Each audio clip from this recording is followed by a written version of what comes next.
Halos magduha ka semana na human ang isugdan ang search and rescue operation sa Coast Guard District Southeastern Mindanao kon CGD-SEM kauban ng mga unit sa gobyerno kalabot sa miunlod nga MBCA Amiharad diin anaa sa siyam ka mga individual ang missing o kasamtangang ginapangita.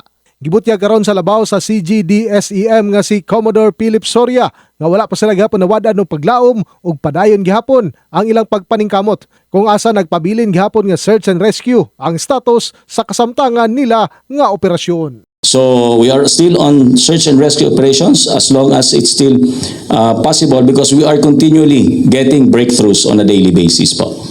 Pagbutyag usab ni Commodore Soria nga aduna nay duha ka mga investigating team ang gibugna sa CGD-SEM nga mututok sa maong insidente. In the heart of changing lives, ako si Brigada Julius Pacot alang sa 93.1 Brigada News FM Davao, The Music and News Authority.